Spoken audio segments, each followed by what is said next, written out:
Brought to you by Penguin.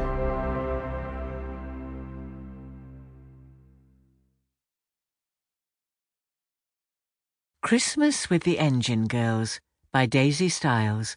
Read by Helen Lloyd. 1. Ruby. Late summer, 1941. "Shh, lovey, shh," Ruby whispered as she laid her 3-month-old son down in his cot, gently tucking him up and resting her head against the wooden bars. She smiled adoringly as she tenderly stroked wisps of dark hair from Archie's warm pink cheeks. "Just like your dad," she sighed.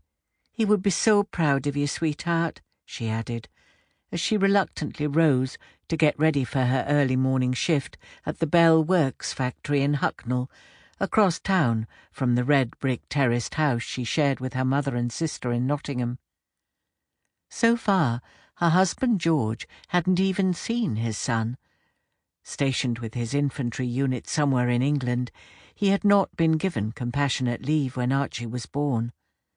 After the retreat from Dunkirk the previous year, troops were being trained in preparation for posting overseas. On the home front, following the RAF's victory in the Battle of Britain the previous summer, the nation, battered as it was, would never accept defeat.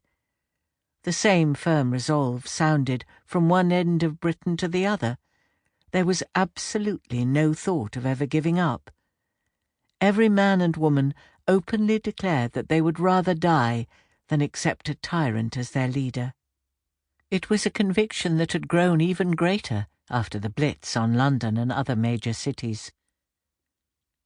Sitting at her little vanity dressing table, with a picture of George in pride of place beside the fluted mirror, Ruby's thoughts flew back to the reports of the awful night, nearly a year ago now, she reflected, when Hitler's plan to turn Coventry into a fireball had swung into action.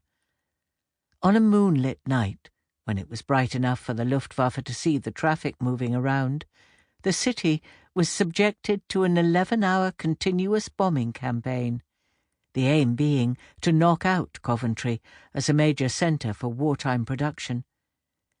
It was rumoured that the attack was Hitler's revenge for the RAF air raid on Munich, a city he dearly loved.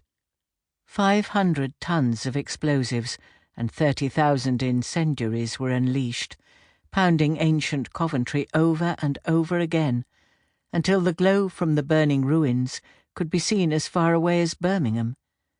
And as if that wasn't bad enough, over 500 innocent civilians were killed in the constant, brutal bombardment. Children and babies, God help them, just like my baby sleeping peacefully, Ruby thought, as she threw her son a last loving look, before hurrying downstairs to find her mother making tea and toast in their small back kitchen. "I heard the little lad in the middle of the night," Ruby's mum said anxiously. Feeling guilty that her ailing mother was losing her much-needed sleep, Ruby quickly apologised. "Sorry, ma'am. Did he wake you?" Looking pale and drawn, Ruby's mum quickly shook her head. "Don't fret, me duck. I was already awake, worrying about one thing and another," she confessed. The sight of her mother's worn expression and her formerly dark hair, now heavily streaked with bands of grey, made Ruby's heart contract with pity. A strong woman, with indefatigable energy, her health had radically declined after the death of her youngest child, her only son, Derek, who had been killed at Dunkirk. As if the poor woman hasn't got enough to bear without the burden of helping me to raise my son, Ruby thought miserably. "Mum, I could go in late if you need to catch up with your sleep," she anxiously suggested. Her mother flapped a dismissive hand in the air. "You'll do no such thing, young lady," she quickly told her daughter. "Now drink your tea and get along with you," she urged. "If we all took time off for no good reason, we'd never get anywhere, would we?" Obediently swallowing her hot tea and nibbling toast smeared with white margarine, Ruby... Sample complete. Ready to continue?